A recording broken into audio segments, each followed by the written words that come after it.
tips for Thanksgiving and your furry pets. So if you guys have dogs or cats, pop that in the chat. Let me know that you are that you have pets, what kinds you have. We have 2 dogs and a cat. So I can show you one. His one's Breckers. He's being all cute and cuddly. And I wanted to give you guys some tips today on how to keep your pets safe when you are for Thanksgiving. So like obviously you're going to be having maybe people over at your house.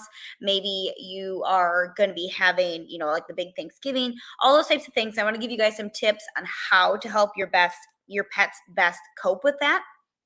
And make sure that they stay safe, because aren't our furry friends, like, we want them to be a part of that day. We want them to be a part of Thanksgiving, but we also want to keep them safe. We don't want to have an emergency vet visit on Thanksgiving because your dog got a hold of the turkey bone, like these types of things. So I really want to be giving you guys those tips. So hang with me and here we go.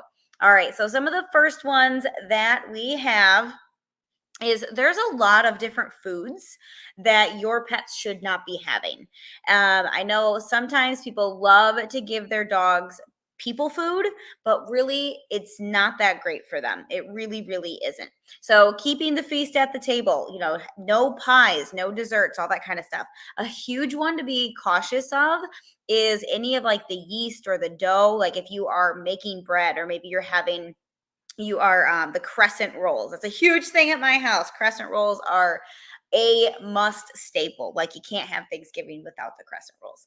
So you want to make sure that when it's just that dough, your dogs do not get that, because it actually expands in their stomachs and it's a very messy, bad situation. One of my friends, she was making bread one time and she had it on top of this like wood stove thing that they had in their living room, and the dog ate it, and it was really bad. Like it was actually really dangerous. So definitely keep all of the dough and the yeast and everything away from your pets. Okay. And if you're just jumping on, please pop in the chat what kind of dog or cat that you have, how many that you have, because I would love to know. All right, so make sure that once Thanksgiving's all done, or even like that day, making sure that the trash is not accessible for your pets. So like for us, ours is like in a little drawer, but a lot of times I will pull it out. But I'm very, very diligent to make sure the dogs are not getting into the trash. If you have like a lid on it, maybe it's even in like a different room, you want to make sure that the dogs are not getting into the trash at all. And because they can sneak little things and it can be really, really bad. I know we had one dog, he had he got pancreatitis because when we took the garbage out to the garage, but we had the garage door open before trash day, and he tore through the bag and ate a bunch of stuff, and he actually got pancreatitis from it. So it's just best to make sure that the trash is up out of the way, that you put it away where pets cannot find it, they can't get to it. Poinsettias are super huge around this time of year. Baby's breath, ferns, hydrangeas, all those kind of things. Those are very poisonous for plants or for pets. So make sure that those are also up where they cannot nibble on them, that the cats can't get to them, or you just don't have them in your house at all. That's key.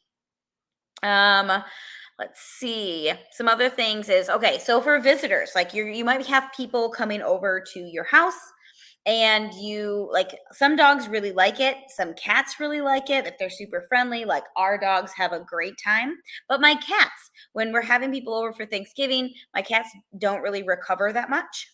And you just want to make sure that I give them an all natural supplement called Chillax. I give that to them so that they are nice and calm for that day, and they come out of their hiding place a lot sooner. So usually I just put them up into like our laundry room. That way it's nice and quiet. They don't have to hear all the commotion of like the little kids running around, all that kind of things.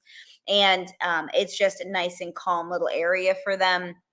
But I give them this all natural supplement to help chill them out. So if your dogs or cats really get crazy, if they really don't like it, just keeping them up and maybe into a kennel. Maybe you just have them in a different bedroom and you can give them some supplements like that.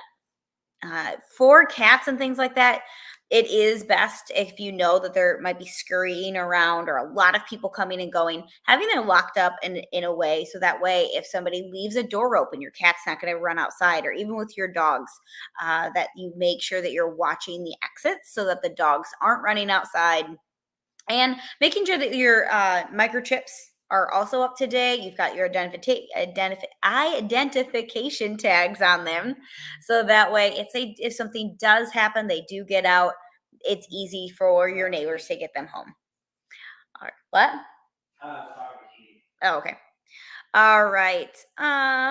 Watch your pets around like around some of the festivities, like the decorations and things like that, making sure, like, I know my cats like to chew on um different parts of the decorations, and tinsel is a huge one. Now I know that's more like Christmas, but seems like everybody and their brother is already decorating for Christmas.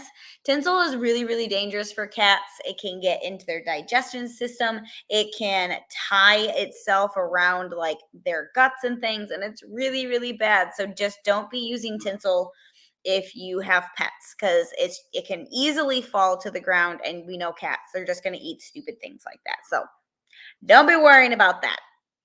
Now, maybe you're going to be traveling with your pets, and maybe people aren't going to be coming to your house, but you're traveling. Making sure that you have, if you're like the right kinds of safety belts, if you're going to be traveling with them in your car, maybe having them even in a kennel. Those are two great ways that if you have to drive with them, that keeps them nice and safe in case there is some sort of accident.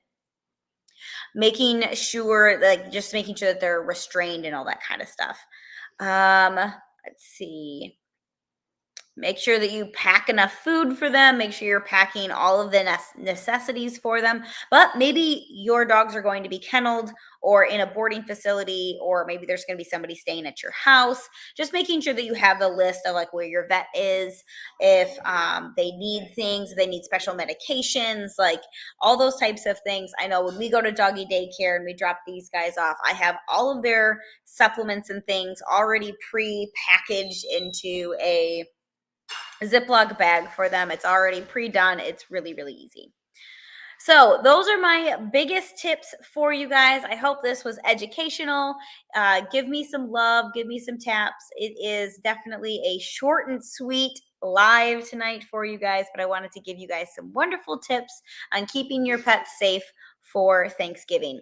If you were over here on TikTok land and you missed most of those, just give me a follow and message me, and then I will give you guys all the rest of the tips that you might have missed. So have a great night, guys. Talk to you soon. Bye.